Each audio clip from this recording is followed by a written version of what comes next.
Starting. All attendees are in listen-only mode. Good morning and good afternoon, everybody. Thank you so much for attending today's Lunch and Learn. And as you probably know, we do have these educational Lunch and Learn every month. And I typically choose a topic based on your feedback.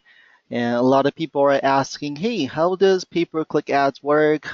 How much should we bid? Things like that. So I decided to do a Lunch and Learn to educate all of you.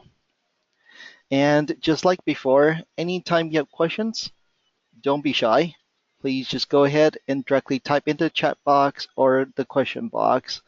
And Allison, many of you know her, she will be answering your questions or bringing it up to my attention, and I'll answer them on the spot.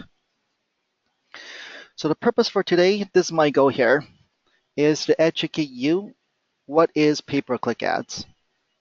And there's so many different types of pay-per-click ads out there.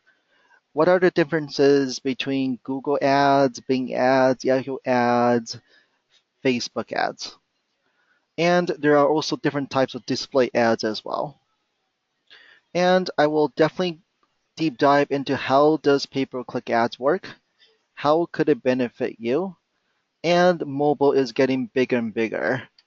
How can you make sure your ads are showing up on mobile devices as well? And I'm sure most of you are very curious the return on investment for pay-per-click ads and how does the whole bidding auction system work and how much does each click cost and how much should you spend. And I also want to talk about what type of capability you have with geography targeting. And many of you do ask, hey, if I'm already ranked highly organically on Google, should I still do pay-per-click ads? I'll definitely answer that. And how can I outbid my competition? And this is a lingo here. What is quality score? And how does it impact pricing? And many of you are curious, how come some ads look huge? How come some ads look small? How can you make sure your ads look huge? And definitely, what are the success factors to have a high ROI campaign? And at the end, I'll definitely be sharing with you what are the up and coming trends for these pay-per-click ads. So let me jump right in. What is PPC? So there's two types, in general, there's two types of advertising formats. The good old school is CPM, and PPC obviously is online based.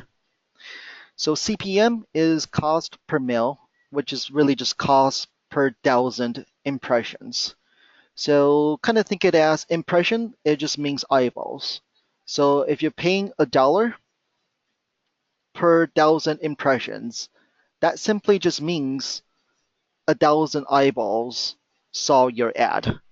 It doesn't necessarily mean they actually clicked on your ad. They actually called you. It just means your ad showed up 1,000 times, whether they're looking for your service or not, right? It just basically these network, they guarantee that they will display your ad 1,000 times. Okay. And very similar to Yellow Pages or some of the offline print world, typically that's how they charge you, is they calculate based on every 1,000 impressions or 1,000 subscribers, they will set a price for that. So that's a maybe you're paying $1,000 per month in the print Yellow Pages, and that gives you number of reaches, number of subscribers in that city. So this typically is how they do their calculation now. But in the online world, these are typically display ads. To me, really is just eyeballs. This does not guarantee engagement. So this is very good way to get your name out there now. It's very, very good for branding, very, very good for reach. But these days, I do prefer pay-per-click ads. The main reason here is only if somebody click on your ad do you have to pay, right? Your ads might show up 3,000 times, and then one person click on your ad. You're only paying for that single click. You're not paying for the eyeballs though. That's the difference. So economics wise, this makes a lot more sense, the return on investment. And if people don't click on your ad, it's just great for branding, right? You only pay when they click on your ad. And obviously, you're only paying for the click though. Most likely, these are very interested people. That's why they're clicking on your ad. So these two platforms are very, very different though. These days, most of the online advertising, they are pay-per-click model rather than CPM model. So let me elaborate on pay-per-click ads. There's many, many different types of pay-per-click ads, and these are the big ones. So we can safely divvy it up into two main categories, search engine and display. Search engines are, for example, Google, Bing, and Yahoo. So you might be familiar with, if I just do a screenshot, if I type in replacing Windows San Jose, you will see these ads right on top of Google. Every time somebody click on an ad of this, it costs this advertiser money. But if they don't click on it, right, let's say this live example, I clicked on window indoor Las Vegas, this one here. These other advertisers, if I don't click on them, obviously they're not getting charged. It's only when I click on their ad do they have to pay. So that's search. And it's very different than display now. Display ads, they look something like this. So you might see many people call them banner ads. So I can see if maybe on my DIY site and I see these ads over here on the top and right hand side in the center. Right? Typically they're very noisy though. Typically they show up on blogs, on newspaper sites you're on. They're all over the place. These are display ads. Same thing. They don't cost you anything. You're not paying for eyeballs. And it's only when they click on your ad do you have to pay. Right? So again, this is pay per click now. Very different. So what's the difference? Main difference between display and search. Very different now. So if you look at search, you're really targeting those who most likely are looking for your services, right? So versus display, you're just really trying to pique their interest. So maybe my car um, just died, and maybe I'll go online via my cell phone to look for auto repair shop nearby. I have a problem. I'm looking for a solution right away. So that is what search is meant for. It's you're going targeting those who are more likely to buy. So I kind of call it middle of the sales funnel. Versus display, slightly different. You're trying to pique people's interest. So let me go back to that display ad example here, right? To me, these display ads, yes, do they work? Yes, they do work. But if people do click on these ads, you're really trying to interrupt their attention though, because most likely they're reading some news on here and you're trying to interrupt their flow and to get their attention. Even even if we do click on these ads, you're just trying to interrupt their attention, not necessarily they're ready to buy though, right? So, but it works. Once you get them to click on your ad, they come to your website. It's just the sales cycle is a bit longer. Most likely you need to educate them a little bit more. So that's what I meant by top of the sales funnel versus middle of the sales funnel. And how you reach them obviously is slightly different. With search, you target by keywords. I'll explain this a little bit more. So let's say you are a window and door dealer. You can choose keywords. You want people looking for example for vinyl windows, looking for replacement windows. So you target based on keywords. With display, slightly different. You go after different type of geography, topics, interest, demographics. Very broad reach, right? Again, this is mainly to pique people's interest though. So my thought here is most likely it's better to start up with search because you're going after people who are warmer though. Once you exhausted the traffic from search and you really want to explore, get the name out there, do a lot more branding, and start to bring people from top of the sales funnel, then this is the right approach. And some of the other agencies, they like to start people off with both though. The main reason here is display ads, the clicks are cheaper. And I'll kind of explain to you shortly. So they want to show you, hey, there's so many clicks coming to your website. But these people, again, you're just piquing their interest. They're not warm at all. So over here at Ring Remarketing, we typically like to make your phone ring right away. So we're going after search a little bit more. Okay. And the other example I forgot to share with you are Facebook ads.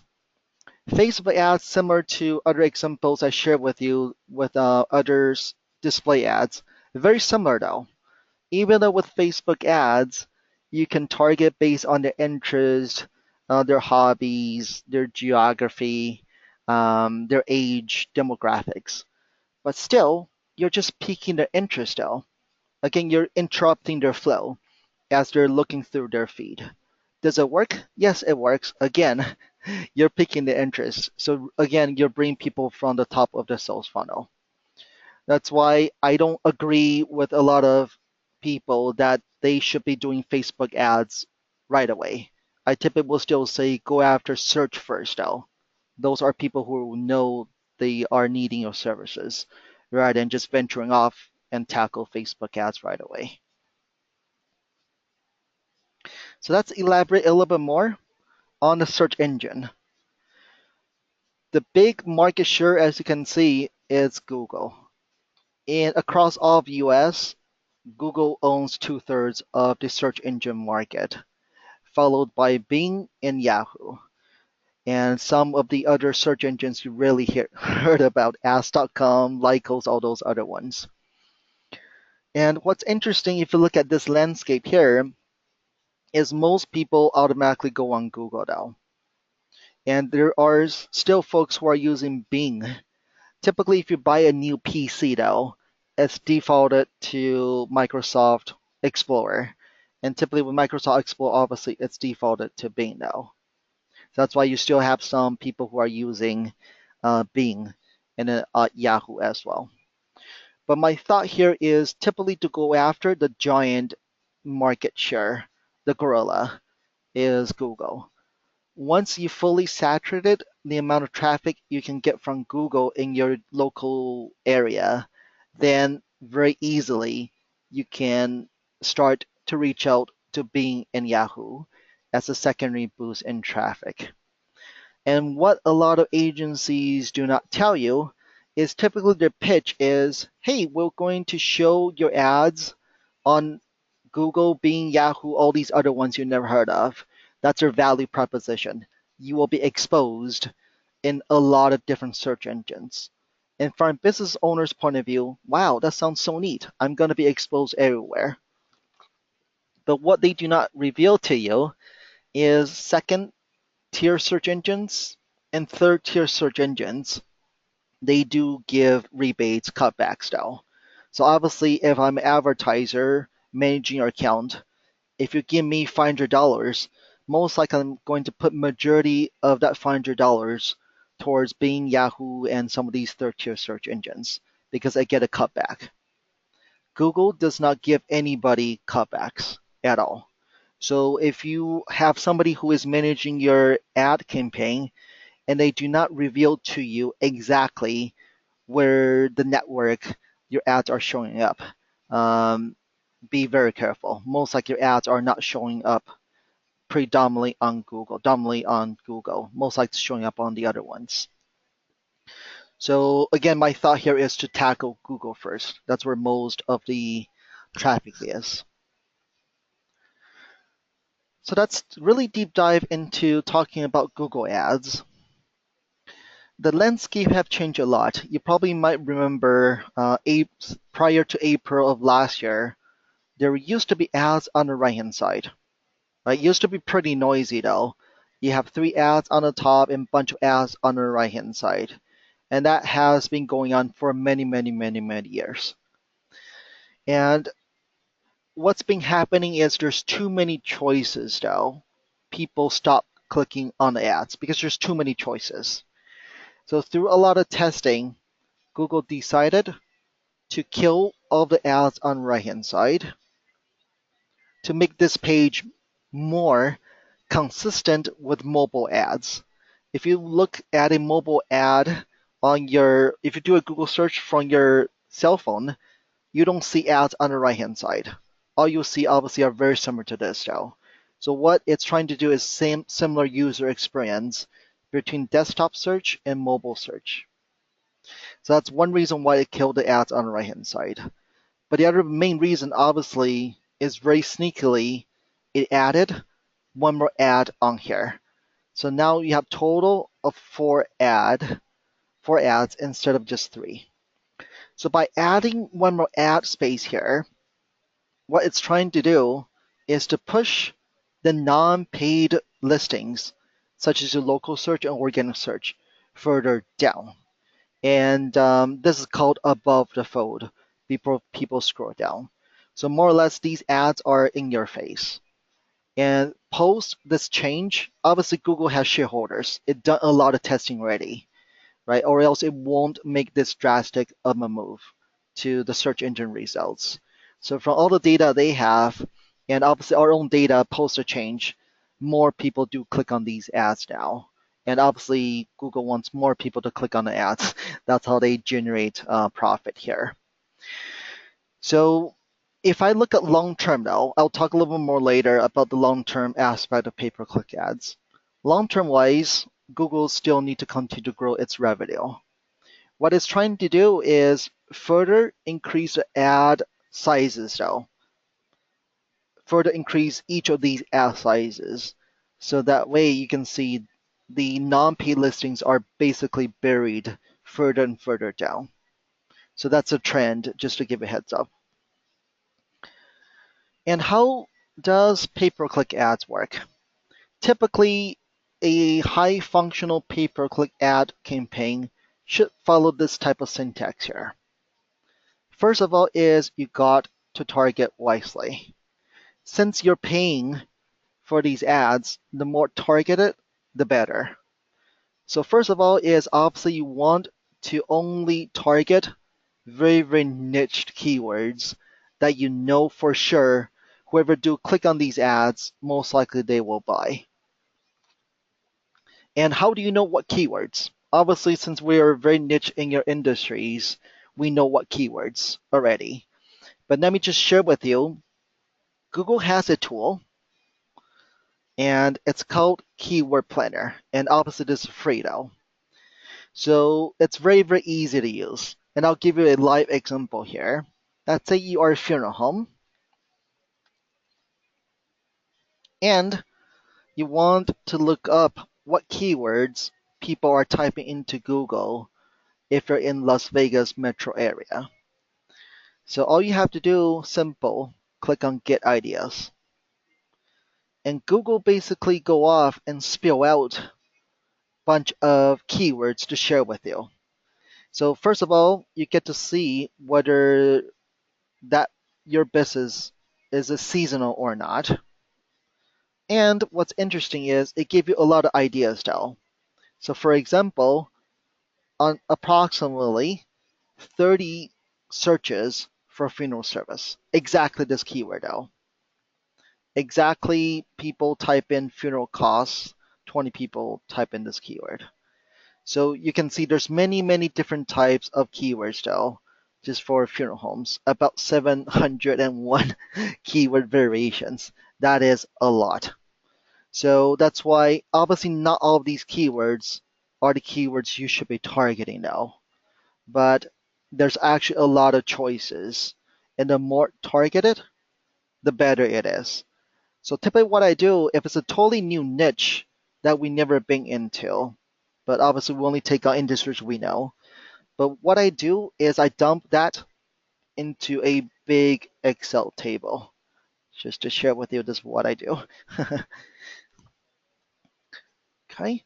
Then now I know all the keywords. Then I start to color code. Okay, maybe this is a keyword, or maybe this is not a good keyword. Then I start to kind of select one by one. So you can see kind of tedious work though, right? There's no magic to this. Is the more targeted, the better. Funeral services near me. That's a very, very good one, right?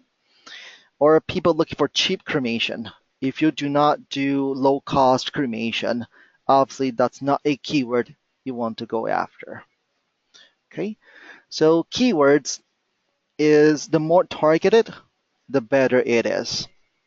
And obviously, um, what you want to do, one more trick to this, is Google is very sneaky though.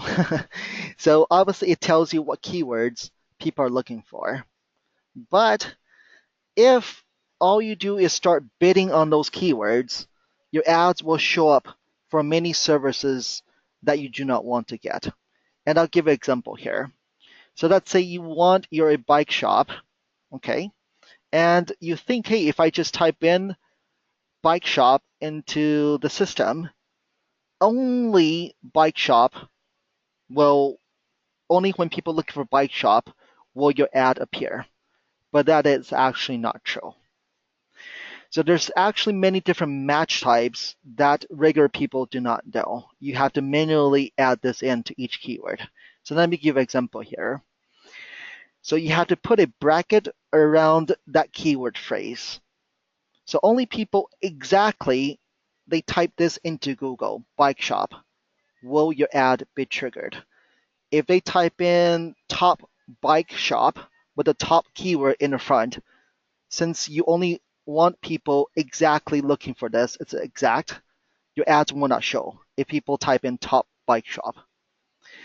So if you want to go after those who type in top bike shop, then you go the next level up. That's called phrase match. So this example here, local bike shop, you put little brackets around it. So sorry for getting very detailed on this, but it's very meaningful. You know why we do this now.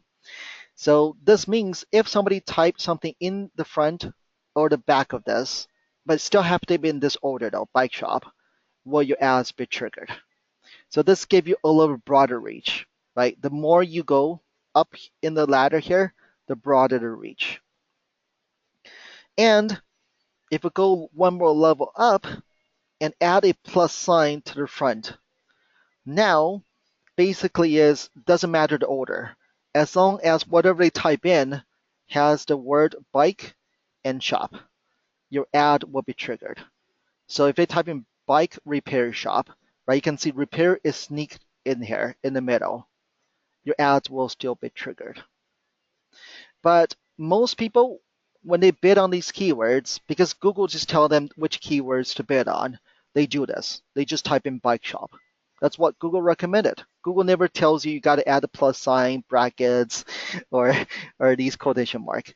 So you add basically Google matches. That's the problem.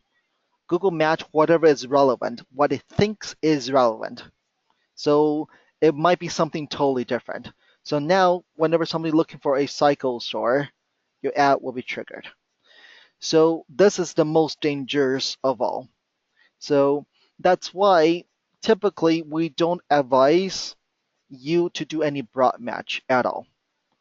Typically what we do is we do exact and phrase. But just to cover a lot of misleading terms, because Google still might add something to the front or to the back, that's where the terminology of negative keywords come into play. So I'll give an example what are negative keywords. So if you're a window installation service and you bid on the keyword generically broad window installation, what happens is your ad will be showing up all of these keywords here. And that's pretty scary. People looking for window repair, from Google's match, it's pretty close, right? If you're a window installation service, right, your ad will be showing up for window repair, glass repair, auto glass, how to measure windows, DIY folks who are just looking for 5x4 windows so they can install it themselves. Or the tricky thing here is whenever somebody type in Microsoft window installation, your ads will still be triggered. They're looking for a software. So that's a danger is you got to make sure you're adding in these negative keywords. By adding these into the system, you're basically telling Google, make sure my ads do not show up whenever somebody are looking for these keywords. So the more, that's why I keep on saying, the more targeted, the better it is. At the same time, you got to be adding a lot of negative keywords though. So the ads don't show up randomly for services you do not want. And I'll just give an example since we specialize in the very few niches though, windows and doors, window covering, and funeral homes. For example, in the window and door space, we already have more than 3,500 negative keywords. It's not new to us, by the way, of course. So this is very, very important here. And I'll probably say, looking when I audit people's campaign, they say, hey, our paper ads aren't working. When I audit their campaign, typically is the match types. They don't use it at all. They just go broad. No wonder their ads are showing up for many different services they do not want to attract. The other way to target wisely, obviously, is by geography. Right? The more targeted the geography, the better it is. So let me show you here. So with geography, you can do combination of these though. And I'll give you examples how to use these. Or you can do combination of these. Let's say you have a outstanding one of the best showroom in the world, and you know your highest conversion happens when people come into your showroom. If people are too far out, they will not come. So what you can do is maybe a 5 mile radius from your physical showroom. Only people within this 5 mile radius will your ads appear. If you're outside of the radius, obviously they will not see your ad. Okay, so that's one way to structure this for showroom visitors. Or if you offer very premium products and you only want to target better than average neighborhoods or very, very high-end neighborhoods, obviously you should target based on zip codes. Only people who reside in or searching from those zip codes will your ads appear. The next level up obviously is target based on city names, right? So let's say looking at this map here, we want to target those who are in Gilbert, Mesa, and Scottsdale. But maybe within the city of Scottsdale, there are a couple neighborhoods that's less desirable. You still can exclude based on zip code as well. So this is a huge difference though between a lot of print ads versus pay-per-click ads on Google. You can change this on the fly without paying more. Typically with the Yellow Pages, you have to buy separate books to be in different metro area. With this, you don't. So you can say, hey, let's just test this out. Let's just target very, very fine few zip codes. Once it's working, then you can open up more and more zip codes and you can scale your business like this. So typically I like to be the more targeted, the better it is.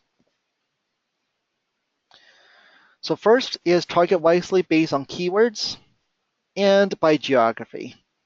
Next is obviously you want to carve out irresistible ads. So what I meant by that is, for example, if somebody is looking for vinyl windows, your ad shouldn't be generic window and door ad. You should specifically, the ad should talk about vinyl windows. And ideally, once they click on the ad of yours, they shouldn't be just going on your homepage. They should be going to a page within your website about vinyl windows. So the syntax is this. From the keyword they type in, to the ad they see, to the page they land on, the more synced, the better the results. Okay, so this literally means if you have hundreds of keywords, you'll have hundreds of ads matching to those keywords, and you'll follow them to the right pages within your website. And that's the best from a conversion point of view. So let's talk about, I'm sure most of you wonder, how does the auction work and how much should you pay for each click?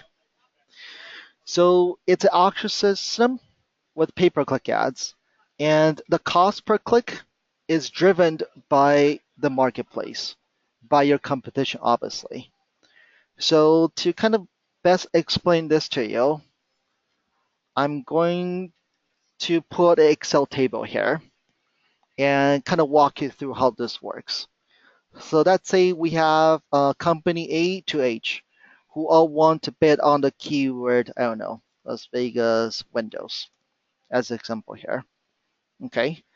And it is a very competitive keyword. A lot of competitors want to bid on this keyword because it's high conversion. So company A comes out and say, I'm happy to pay $10 a click.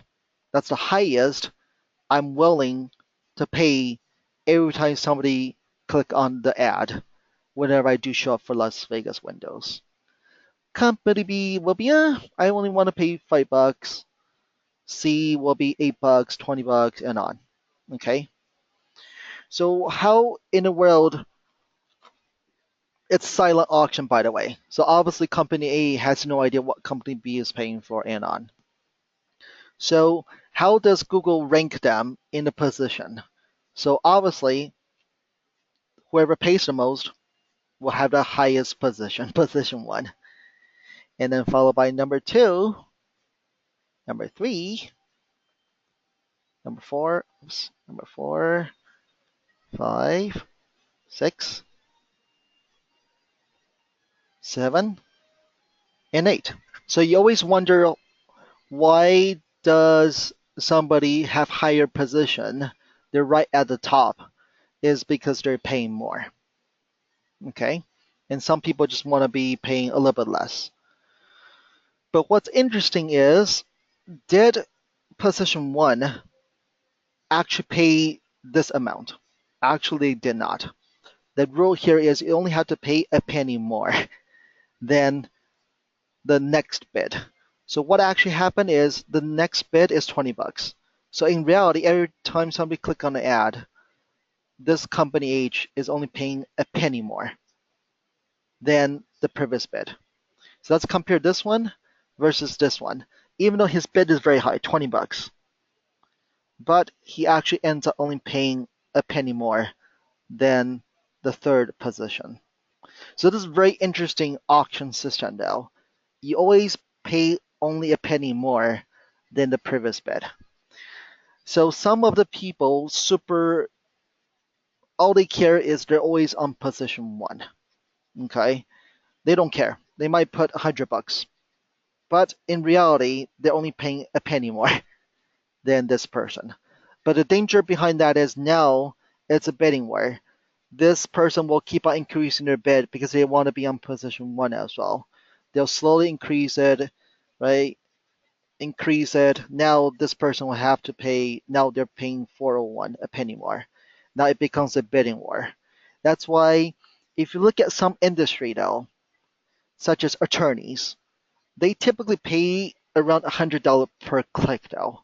It's outrageous. It's driven by the marketplace. But the reason they don't mind paying $100 a click is they know they can make profit from that, right? So there's always a happy medium though between certain industries. Some certain industries, the bids will be outrageously low, $1 to $2, because their service, their average ticket size could only be $10 or $20. But typically, the higher the service, the higher the bids though, because it's competition. So hopefully this is helpful, is at least you know why some ads are ranked higher on Google, and in reality they actually are only paying a penny more. And again, it's silent auction. So how do you know approximately where to set your bids though? And I'll show you an example here. So every day, obviously we know the previous bids though, what's going on. So again, this is just like stock market. You always kind of know what is the bids that's going on, more or less. So I'll give an example. And obviously, no, we put in a bid, 650 652, for example. This is the maximum amount of bid we're willing to pay whenever somebody's looking for Sarasota windows. And now we're actually ending paying only 559, right? Because we're only paying a penny more than the previous bid. And with that bid, 652, with this actual price, it landed us near position 2.3.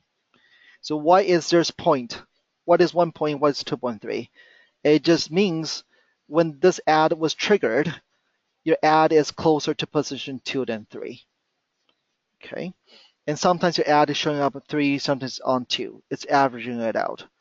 So by looking at this bid, maybe I don't like to be right at the top or even on position 2. I want to move an ad to position 3 since it's cheaper. Then now I will slowly start to adjust my bid lower. So I can see this is not easy though. It really is, you just got to feel the number, look at the data on a consistent basis the day before. So many of you think, hey, doing paper ads is pretty simple. Actually, it's not. We do monitor this very, very frequently though, just to make sure, because anybody, your competition can come up here and do the same. So really, this is whoever watches and monitors closer wins. But one thing that's interesting is it's not just a bid price though. If it's just a bid price, it will be a pretty ugly war. So what Google started adopting, this is not new by the way, but Google really is very tough on quality score. So what is quality score? Quality score, for each keyword you bid on, Google assigns a score to it. It ranges from 1 out of 10 to 10 out of 10. The higher the quality score, basically means the higher the quality of the ad. So what Google is trying to prevent is, in the good early days though, for example, you are selling diet pills as an example, and you don't care. You just want broad reach. So even though you are not a auto repair shop, for example, you don't care. You just want reach. So you start bidding on auto repair shops. But the ad is actually for diet pill. And once people click on the ad, it goes to a spam diet pill page. So Google really is how it's factoring this quality score is, first of all, is your ad relevant to what they're looking for? If it's not relevant, for that example, you're bidding on auto repair shop and your ad is about diet pill, you'll get 1 out of 10. Now what that means is Google penalizes you because it's low user experience. Now you have to pay a lot more. When I say a lot more, is really is a lot more. To the point, Google, obviously it's not economical for you to continue to do these spam tactics. Vice versa, now Google wants to reward those ads with high user experience. So if you're auto repair shop, your ad is exactly following the syntax that I was recommending here. You're matching the ad to exactly what you're searching for. You're landing them on the right page with the relevant content. Now Google knows it's high user experience. Now it rewards you. So let's say instead of paying $10 a click, now you're actually only paying $5 a click, right? Really, Google wants to reward those who are really doing high quality work though, and really slowly will penalize those who aren't really offering high user experience. The end goal here is, if there's a lot of non-relevant ads on Google, people are going to stop clicking on the ads. And obviously, Google does not want to do that though. So it really is rewarding those with high user experience and penalizing those with low user experience. So the example I gave you, now this is not super accurate. This is what it used to be. Okay, so whoever pays the most typically wins. Not anymore. So now there's a something called quality score. So let's use company age as an example now. Let's say they're only willing to pay $30, but their quality score is 10 out of 10. Very, very, very high. Okay.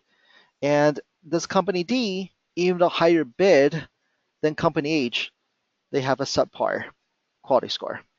Okay. Oops. So now Google is going to give preference to this company H because higher user experience. Okay. So we don't know the price paid now because there's a fudge factor with quality score. So in reality, they might only pay $25, okay, to be in position one. In position two, actually ends up paying a lot more because it's a penny more than the previous highest bid though. So if you look at, I'll give you an example here. Let's say, I don't know, let's pick a Seattle Windows. Okay, so very often the top position is not necessarily paying the most though. Okay, they actually might be paying less than them or than them though. Or vice versa, position two with super high quality score will be actually paying less than these folks here. Okay, so you can see it's getting more and more complicated, but the general thing here is Google really want to make sure high user experience and rewarding those. Okay, and typically we have clients that ask us, how does Google billing work? It's very weird. So that's why I found a pretty interesting picture to share with you. So once you started doing Google Ads, you'll get different billing cycle. And that typically is like, hey, how come Google just charged me? Oh, wow, how come Google charging me again? So the interesting behind Google's AdWords billing system is a credit system by thresholds. So when you start running your ad, Google does not charge you on the same day though. It gives a $50 credit.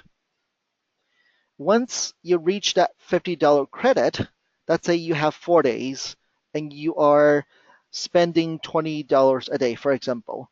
Whenever you reach that $50 threshold, Google will attempt to charge your credit card to see whether it went through. If it did not went through, Google just only lost $50. Okay. But if it went through, now Google is a little more comfortable. It raised your credit limit to $200. And then now you have a little more longer time frame before you use up the $200. Once you accumulate to that $200, now Google will attempt to charge your credit card. If it went through, now it will increase your threshold to $350. Eventually, will be $500. So most of you who have been running your ads for a while, your billing is always $500. That's when you get charged. Okay, so that's pretty interesting credit system they have. So let's give you an example. If your maximum daily spend is $50 a day, and so approximately every 10 days, you'll be charged $500. Okay, so that's how it works. So let's deep dive into some of the interesting functionality with Google AdWords on how you can dial it in your campaign. One example I gave is already talking about geography. Next is something very interesting, something called day parting. You get to choose the time of the day you want your ads to be running. So if your business is more targeting B2B though, then it might make sense to have your ads only running during working hours. But if your business is, for example, funeral home, then obviously you want your ads to be running 24/7. And after running your ads for a while, we get to see the click activities, and you get to choose where to focus your ad budget though. So this is just an example here. You can really fine tune by day parting. Next concept here is what I call faucet leads. Faucet leads is really think of the lead flow similar to water coming out of a faucet. You got to control it by setting a maximum daily spend. So how Google basically works is you set a daily budget, not a monthly budget. So let's say for easy math, you want to spend $50 a day. That's the maximum you're willing to spend per day. And let's say for easy math, each click is $5. So after 10 people click on your ad on that day, Once it reaches $50, what that simply means is your ad no longer shows for the remainder of the day. And that's fine. You use up your ad budget. Next day, you start up with a clean $50. So how you control the lead flow is, so for example, let's say it's the springtime. You are going on a home show um, on Monday, and typically you get influx of leads right after home show. Then it doesn't make sense for you to continue to run your ads now because you cannot fulfill it. Then obviously you can pause your ad for a couple of weeks for you to catch up. Or you're like, oh, we're pretty busy already. We don't want to spend that much because we're pretty busy already. Then obviously we can minimize your ad spend for maybe a week or two. Or you just hired a new sales rep, we can increase the ad budget right away. And also, what's interesting with the ad budget, this could be done at any given second, though. So, for example, wintertime for some of the industries, such as windows and doors in the East Coast, typically a bit slower for them now. And some of the business owners like, we don't want to spend that much.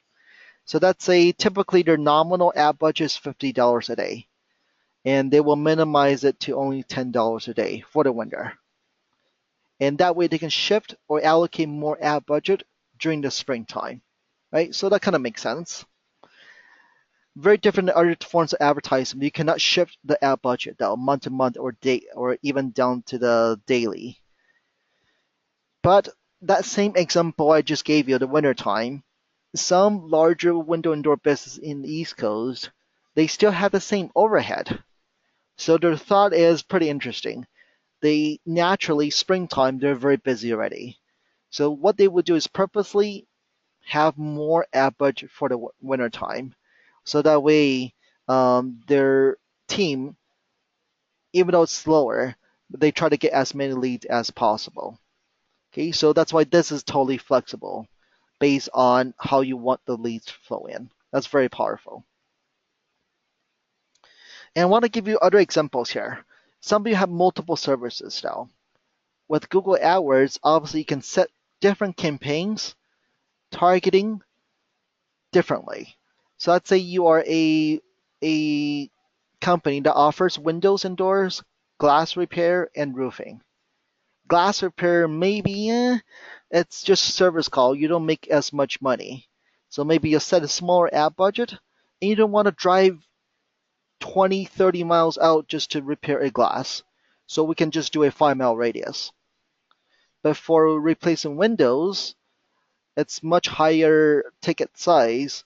You don't mind driving further out, right? So we can do a bigger ad budget, maybe a larger radius and on. For roofing, you could do a separate campaign, different geography as well. So you can see if you offer multiple services, you're not locked into just one single ad budget, one geography. You can do however you want. Okay. And for those on the call, some of you are funeral homes. So just example here is if traditional funeral services, you can do maybe a few cities nearby or just do a 5-mile radius, 10-mile radius. But some of you do have a separate operation for cremations where you do drive further out to pick up the bodies. Then obviously you can do a much bigger geography, cater for cremations. So again, just various examples. You could be as creative as you want. And as I mentioned, the ad copies, they should always be matched to the keyword that people type in. And you can always run a lot of testing though. The ad is not set in stone. If you have a new promotion, obviously for that month, we can switch out the ad, cater for that promotion. Again, it's not like a lot of other print advertising, you're locked into the same ad. We can do two ads simultaneously, Google rotated, and we can know which ad is doing better. Just a few more things I want to really talk about is ad positioning now. Most business owners thought they always should be fighting for the top two positions though, but actually that's not true. It really does depend on how urgent your services are. So obviously for the funeral industry though, if somebody just pass away, most likely it's very urgent. The families will go on Google and look for a funeral home nearby. Then, since it's urgent, people most likely won't be doing a lot of homework. You want to be aiming for the top two positions. That totally makes sense. But for example, in the replacement window industry, there's there's the time frame there's time frame for them to do much more homework though. So they do typically don't just click on the first ad and call you. They really do sit down typically in front of their computer and do much more serious research. So from a cost per lead point of view and return investment, from all the testing we have done, actually parking an ad on 3 and 4, it's much more economical. And whoever does click down here, they're much more serious. So each industry has its own position.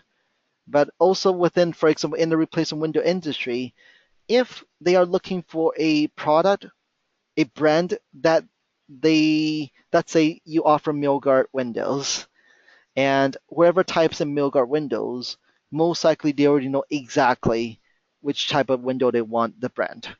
So you obviously want to make sure you're bidding high. So again, you don't need to obviously be doing these bids that we know based on the keyword will move the position correctly for you. And you might wonder how come some ads look huge and how come some ads look tiny. And Google really is rewarding those who make their ads as big as possible these days. And it's actually pretty easy to turn it on. These are called ad extension. So a typical ad will only look like this, the top three lines. That's it. Anything down here, these are extra extensions that you turn on. You can turn on address extension to display your address, so that way people know you are locally based. You can turn on these site link extensions to channel people to certain pages on your site. So this really make your ad much bigger in real estate. You can turn on these extra bullet points. Basically, I kind of think it as announcement, what they want to announce, free offers, any kind of offer you can put on here. And this is very, very important, the phone number, obviously. On the ad itself, you cannot put the phone number. I'm not too sure why Google doesn't allow you to do it. The only way for you to display the phone number is to make sure you turn on your phone extension, call extension.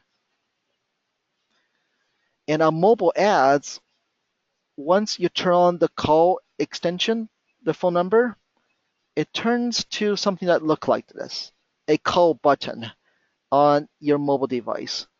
So from a user's point of view, all they have to do is tap this with their index finger and it will automatically dial.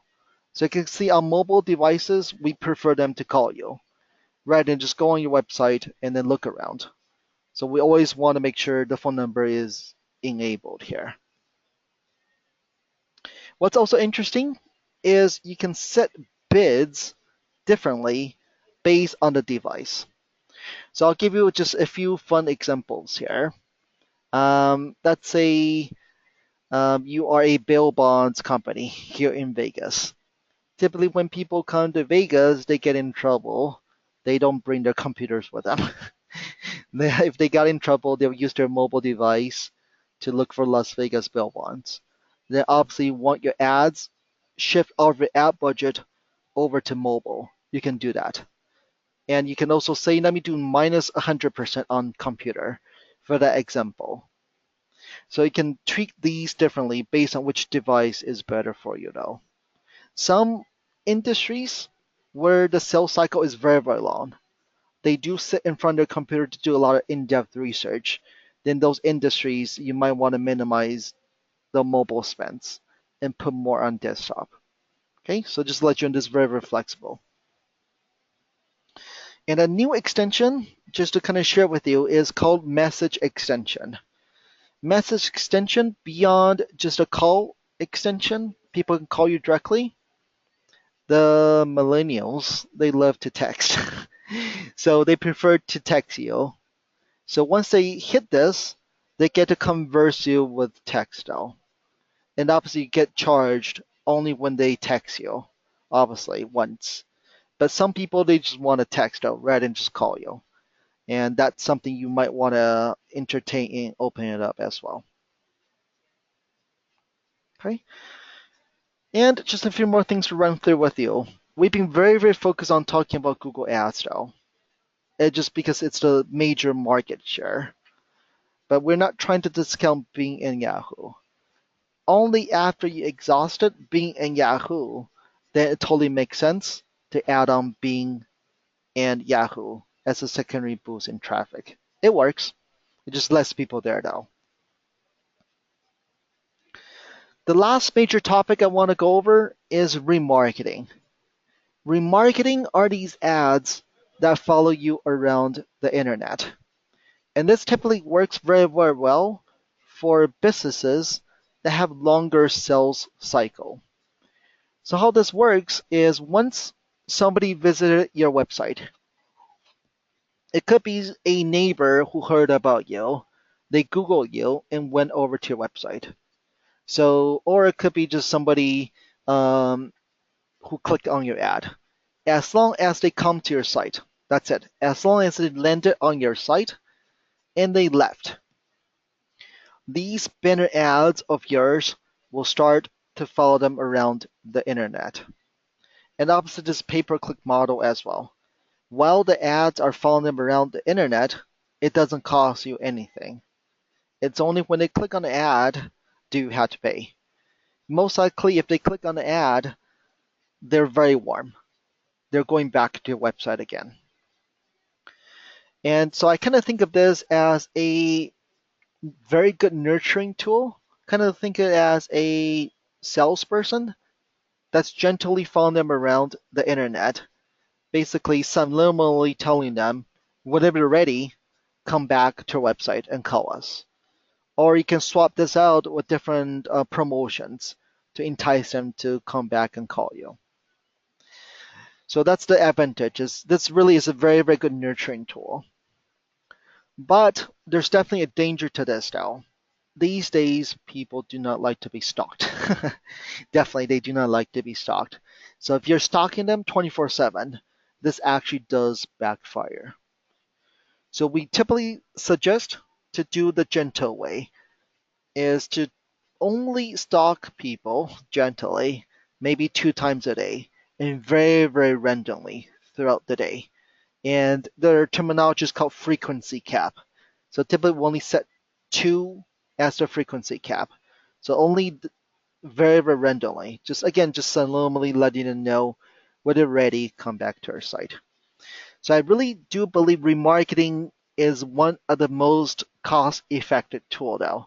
It really does help you with the overall effectiveness of your overall campaign, offline or online. As long as they come to your website, you are nurturing them to have them come back to your site and call you. So if you're not doing the typical search ad, I would always recommend to always be doing remarketing ads though. It really does help you with the overall um, conversion ratio online and offline. And the remarketing ads, obviously Google has its own remarketing ads where it basically stalk people around the internet, but it does not stalk people into Facebook. Facebook is a shielded garden. So in order for your ads to follow people into Facebook, you have to do Facebook's own remarketing ads. So slightly different, but it's the same. It's you're basically following people. Okay. Display ads, I already gave an example. I typically will still say only if you really want to get the name out there and you really want to start to generate interest about a very interesting product you have that not too many people are aware of, or they don't even know they have problems. You're trying to get their attention, letting know what their problems are, and these are the solutions. That's where better ads really do work well. You're just trying to grab their attention. So this will always be the last thing to try though.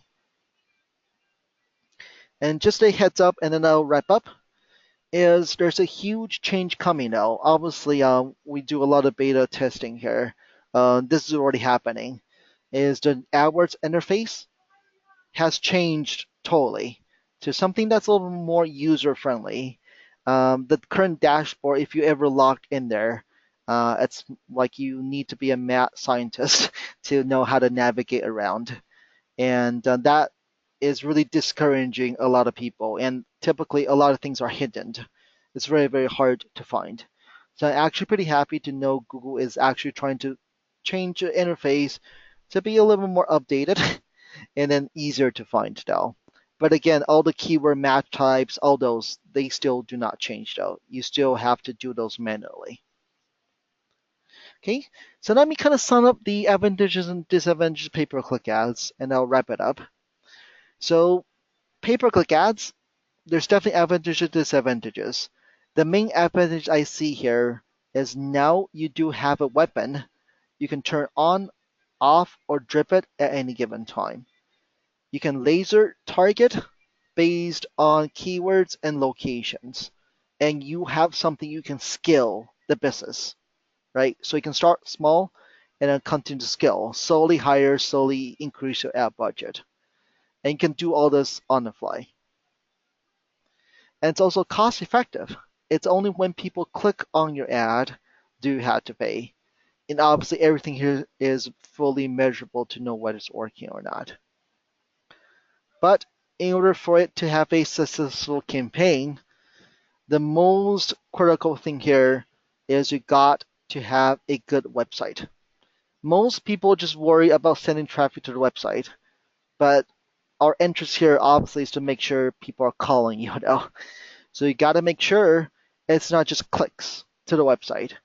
It is the website itself is high conversion, and that's something definitely we can help you to make sure your website is higher conversion.